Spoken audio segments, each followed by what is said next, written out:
Yeah, this is the Marmite 100 back once again, and today I'm going to do a video on the evolution of men's magazines and how they changed through the years. Whatever you want to call, whatever else you want to call them, skin, whatever, porn, whatever. But I'm going to show you some of the earliest ones, including some Playboy issues of mine, Gent, Hustler, Penthouse titles like that. I'm going to show you some of my rare ones in my collection. So let's get started.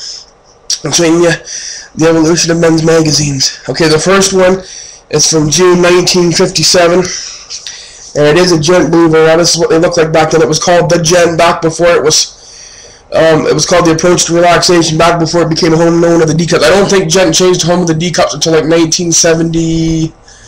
Was it 77, 76, something like that? I believe it changed to become known as home of the D cups. But this was really early Gent. It was just called the Gent back then.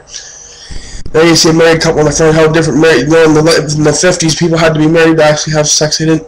It's not like it was. You know, it would become in later years where sex was more, you know, like free and stuff and that, and then there was no such thing as, you know, you had to be married to have sex. But back in the 50s, that's what everybody believed, marriage. You didn't have sex before marriage. So there's a 1950s cover, which is really unique. This is probably the rarest one I have in my collection. Well, maybe the oldest. I don't know about being the rarest, but trying to hunt down adult magazines from the 50s, I was extremely rare. That's really want to pay the price to get them. Okay, and the next one is from January 1999, and it's the 45th anniversary of Playboy, which is really unique, one of my all-time favorite covers because it shows the covers through the years. And if you look real close, it's actually the shape of Marilyn Monroe's body. The first shot they took of her in the very first Playboy, that's what Marilyn Monroe looked like on the cover there, which I always thought was really neat. So it shows all the covers through the years. This is one of the best covers Playboy's ever done. Okay, the next one is the 20th anniversary of Playboy. Shows a bunny on the front. I'm just gonna, some of these I might go into a little bit more detail, and some not, because I have quite a few here, so I kind of want to get through these.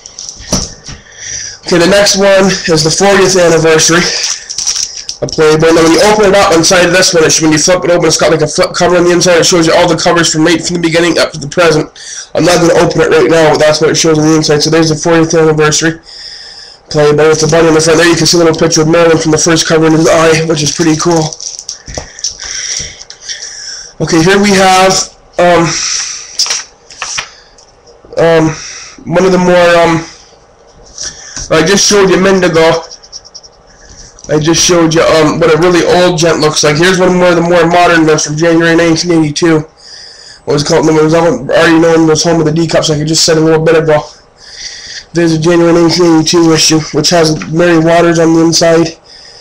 Little Annie's in there, I believe. It's a pretty classic cover. And then in the back there's a man t-shirt you could get back then.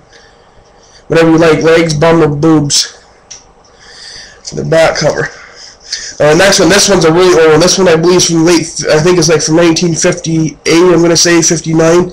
Back then when they were called Peekaboo magazines. There's a really old one.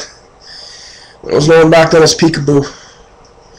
They're what they called. You didn't see much nudity in these. They were just more or less, like I said, you're taking a real like a peek. Like I said, there wasn't much nudity. You know, you might see breasts or something like that, bare breasts, but that's all you'd see.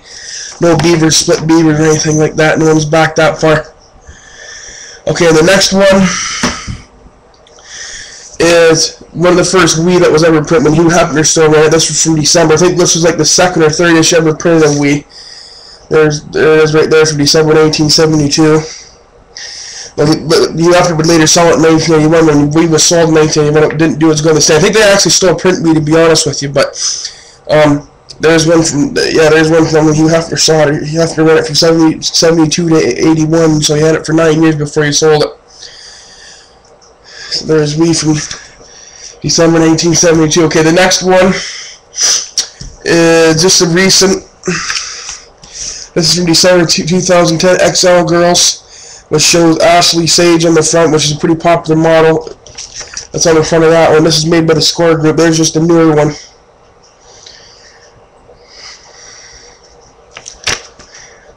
Okay, the next one is a Genesis from 1976, December, which I actually have one of the earliest ones coming up here, but there's this one from 76, which is pretty cool because it has a calendar on the inside. There's a cigarette advertising in the back. Of course, the magazines back then only adult, but most magazines back then had a lot more cigarette advertisements and alcohol advertisements. You can't advertise that nowadays, especially cigarettes, because the way the government has the bans on cigarette smoking and that everywhere. They're trying to get rid of people from smoking and that, so you're not going to see as much advertisements for cigarettes nowadays like you did back then. Here's just a score from June 2010. Score magazine. I don't know if everybody, some people on here might have heard of it. It's got the one with big boobs.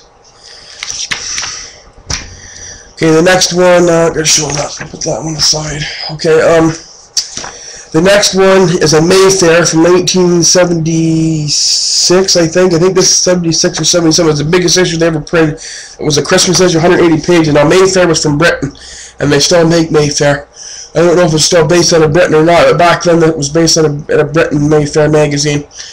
UK's largest magazine, men's circulation. They sold the most. This was the UK's answer to Playboy magazine, but was to the US Mayfair. There you go. There's one. Their biggest issue ever made. This is a very thick one. Okay, the next one. Here we go. Now these ones here I'm going to show are rare. This is from the first year of Hustler. You're not going to find too many of these later on. Copies from '74. They're pretty rare to get now. But anyways, here's August. This was the second one ever made of Hustler magazine. The famous banana cover one, where it shows them going eating the banana in the front. There's August '74.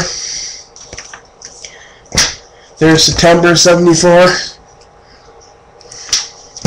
and here's October '74 with the famous tassel, and the tassels on her boobs. But the thing with the early Hustlers, before Larry Flynt really got really like raunchy, the earlier ones he used to have like cigarette advertisements in it before the cigarette companies were not there later advertising their magazine, because Larry Flynt, that's before Larry Flynt really got really controversial. The first couple of years of Hustler are very rare to get, like '74, '75. There you see the quarter people on the go. But really rare Hustlers to get these ones from the first couple of years, and that's like I said before, Larry Flynt really got raunchy. So his earlier stuff has a lot more like advertisements from like cigarettes in it and stuff like that, and coin companies and stuff like that. And later advertising his magazines in later years when he really got raunchy. Okay, the next one is from. This is another Mayfair. I don't know the exact year on this one. I think it might be from like 1976 maybe or something. There's one that shows one looking through the mirror, which is a pretty cool cover. Okay, here's just an Adam. I don't know if anybody remembers Adam. I don't print Adam anymore. There's an Adam from 1977. Adam magazine. Now they haven't printed Adam in quite a long time. Can't remember when else they printed Adam. Okay, the next one, here's a Playboy from July of 1966. Look how much different Playboy was back then. A lot thicker, like a lot of alcohol, like I said, cigarette advertisements in the really old ones. Here's one from September 1966, or 66, I was going to say 76, September 66. Protesters in the front advertising. There's the Playboy bunny. It's got to do with protesting.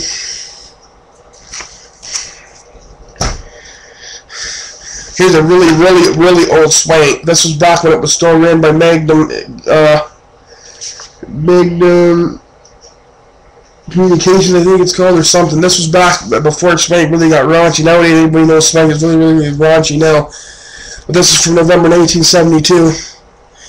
Pretty rare Swank to get. This is from the first year. Swank, I think, started in, actually, Swank started back in, I believe, in the 50s or 60s, not late 50s, but it was mostly just talking in the early issues. Like, there wasn't much nudity in the early ones. The same with Gent and stuff like that. There's a lot more talking in the earlier ones than there was in later years, but this was the one from 1972, which is a pretty good issue. It has an interview with I believe who's in this one now?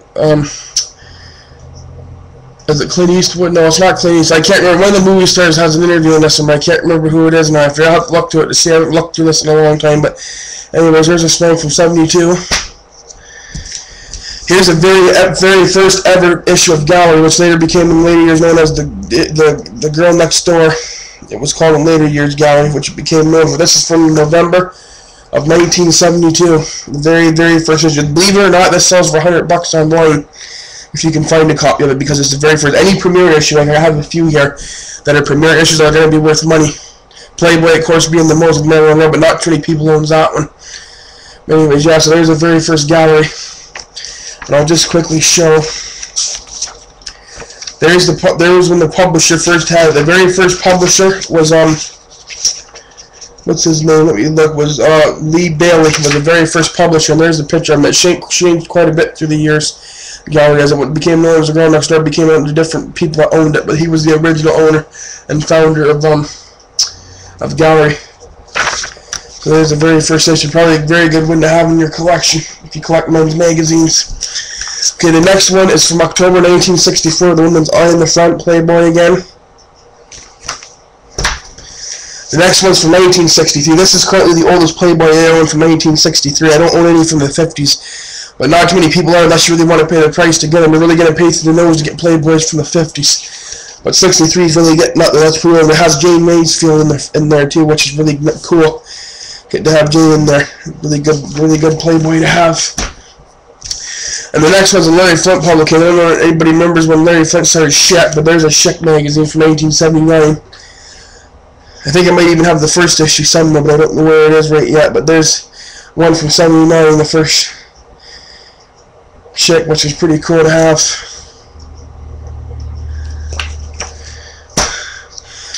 Okay, the next one's a Playboy photo album, which was the first one Playboy ever did. There's the very first Playboy issue, the photo album, which is really rare.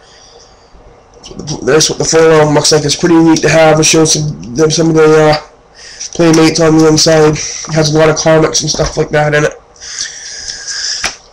Okay, the next one is just the May of 2011 issue of Velocious with Michelle Bond on the front. A lot of people know Michelle Bond if you read Velocious and stuff like that. There's just the newest one.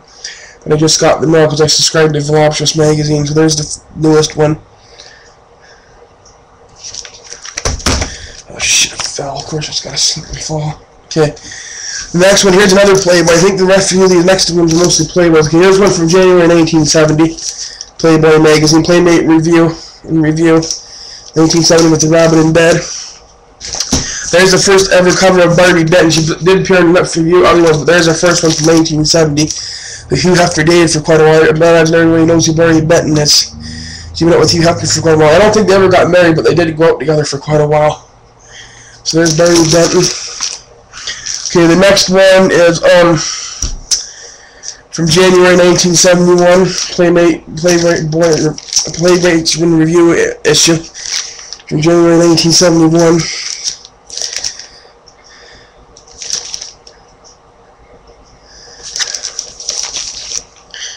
Oh, this issue, by the way, too, in the review has my favorite Playmate of all time, Carol Willis. If anybody don't know who she is, she was Miss Playmate in July 1970. If anybody knows who she is.